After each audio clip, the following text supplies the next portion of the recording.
All right, next we're going to continue here. So now we're going to go into some solutions, how people have been able to access, such as adults. Of course, we'll get into a little bit of science, understanding, but again, this is 1983. There's been research done since here, but at least you get an idea of what was being talked about back then. And some of the issues. Intellectual development. The amount of talking and touching between mother and baby is the best predictor of scores on the Stanford-Binet intelligence tests at the age of 3. In each of the touch contact groups, children were discovered to have higher language abilities, reading readiness, and even higher IQs. For the older child, emotional and intellectual growth can also be stunted by a lack of touch in early childhood. Just about the time the curious toddler wants to see, to learn, to put in his mouth, to touch his world, we throw him in jail. In a culture which is characterized by do not touch me way of life, there are many ways in which some people get their touch needs met. Did you know that the Pause that. Think about that. Maybe that was you.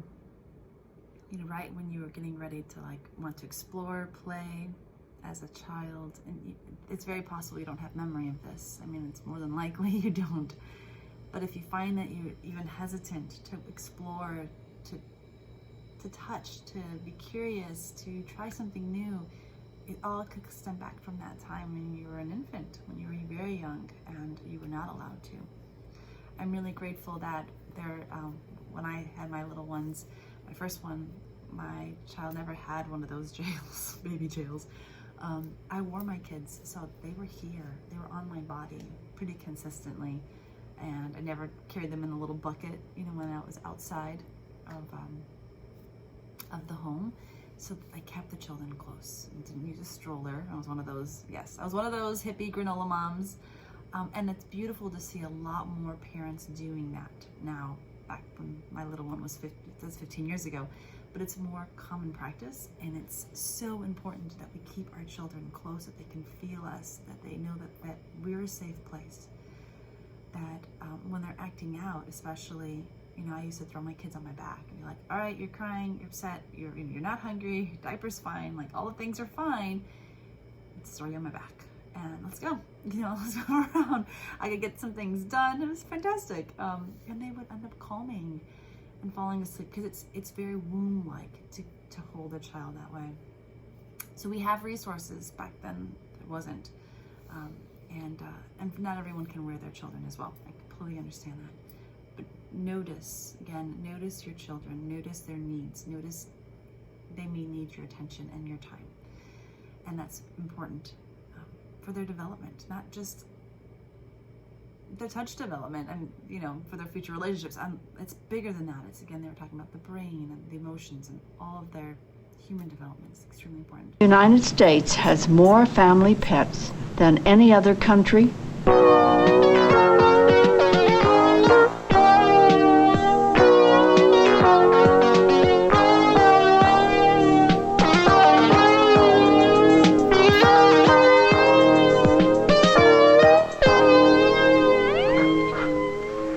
A lot of women come to the beauty shop to not just to get their hair washed or to get a facial or a manicure so that they look good.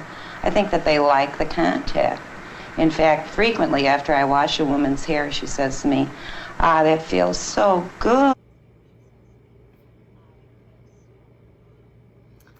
And some women come and see me just so that I can play with their hair. Oh, it does feel so good. Yes, come for, if you love the beauty salon and you love that, come and book an hour with me, play with your hair and comb it. I wish I had a basin to wash it. But no, it's a real thing. Yes, this is an acceptable way for people that have hair, long hair, not just women, but anybody, to get touched, and the scalp is just so awesome. I do my best to touch everyone's scalp that comes and sees me. Not everybody gets that, but I do attempt it to make sure I get my hands there if they consent, of course, if they want to, just because it has all these nerve endings. Good. I know a lot of customers are only touched by me. That's it. Studies tell us that sex for many teens is their way of getting touched, held, making contact, feeling valued, just as it is for many adults.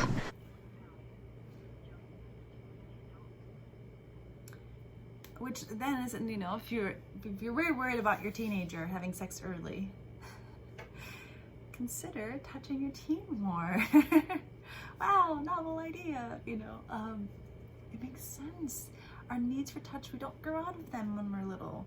As we grow up, we need it. And probably teenagers have so many changes going on in their bodies, they probably need it more to know that you're there. And then, then what happens next when teenagers are having sex and they're just looking for love so desperately, they fall into... I just wanted someone to love and hold and take care of. I had Joey when I was 16. I wanted him. I wanted to feel important and needed. I didn't realize that I wanted someone to take care of me. I didn't realize that babies only take. They don't give. Among parents, there seems to be a general practice of not touching adolescents, a belief that they don't want to be touched by us, and so we leave them to be touched by others. Fathers in particular stop touching daughters as their bodies change, as they develop breasts. It's as if we... Okay, huge. Yes, I have clients talk to me about this.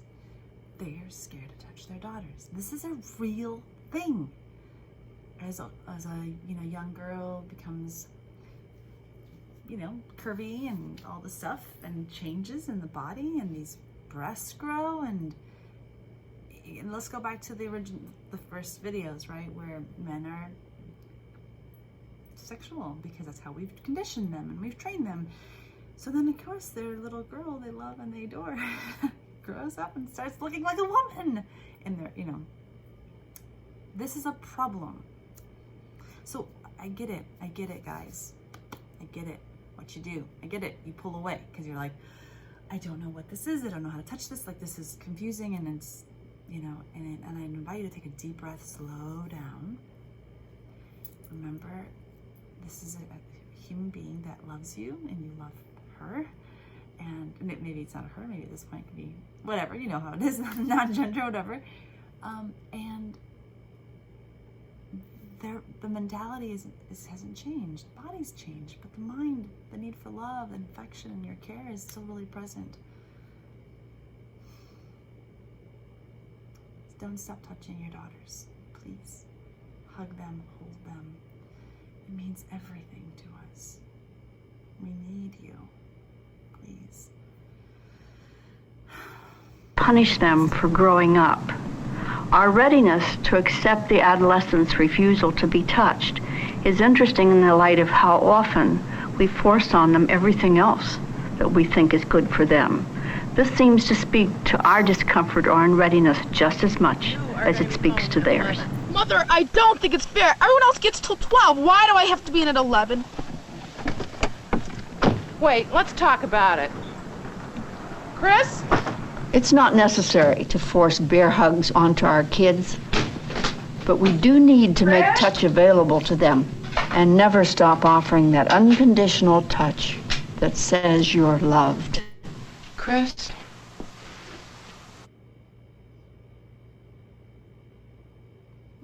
Look at that. Hold on. Today. Oh, pause.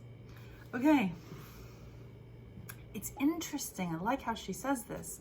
Dr. Jessie Porter, you're awesome. We're trying to push these, our teenagers into becoming these adults and, go, but we are uncomfortable.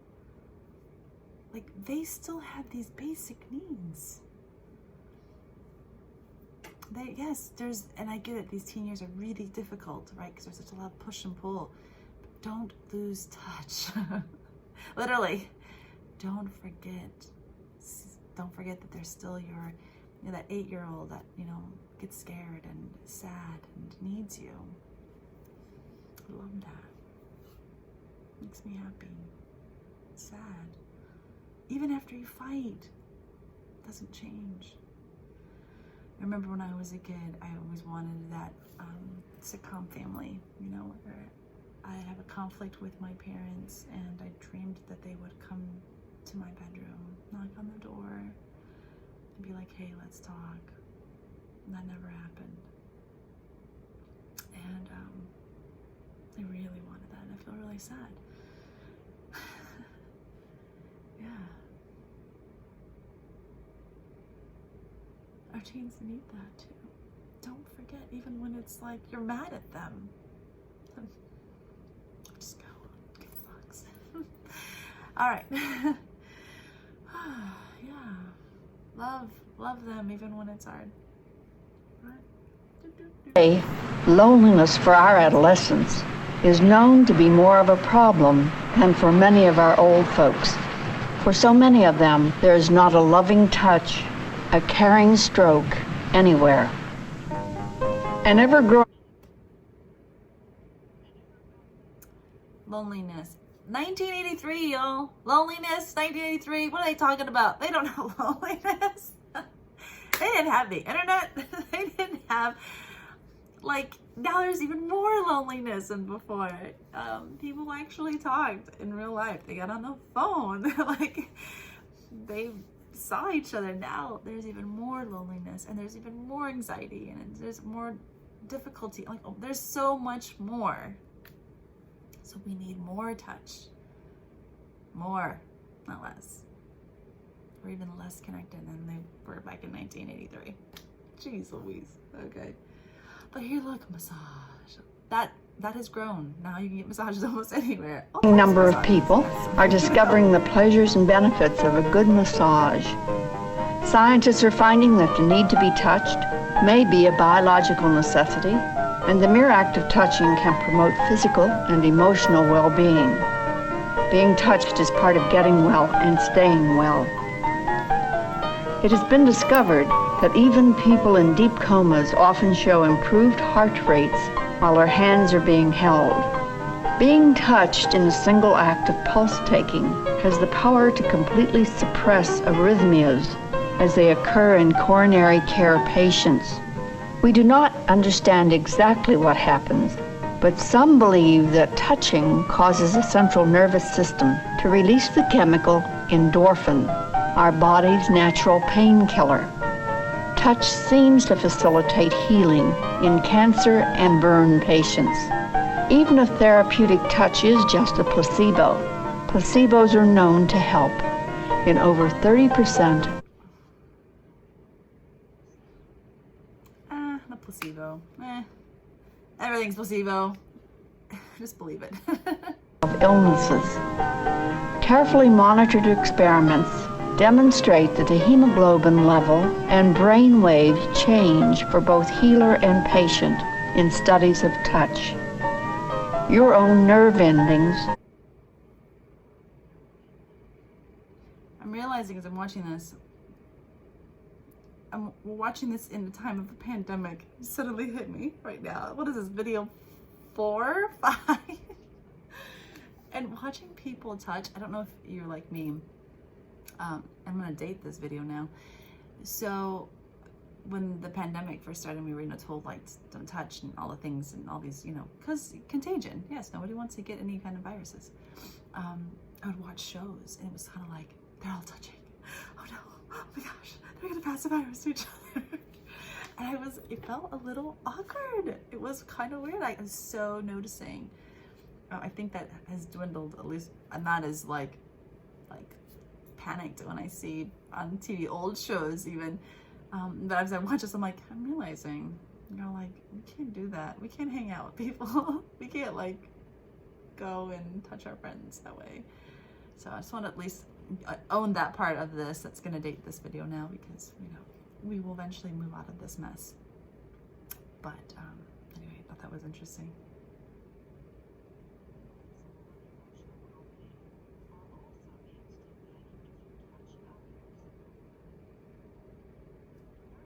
All right, I'm gonna pause. Okay, so I'm gonna get into nurses. We'll do that in the next video. Hope you're enjoying this. This is such good stuff. 1983. She nailed it.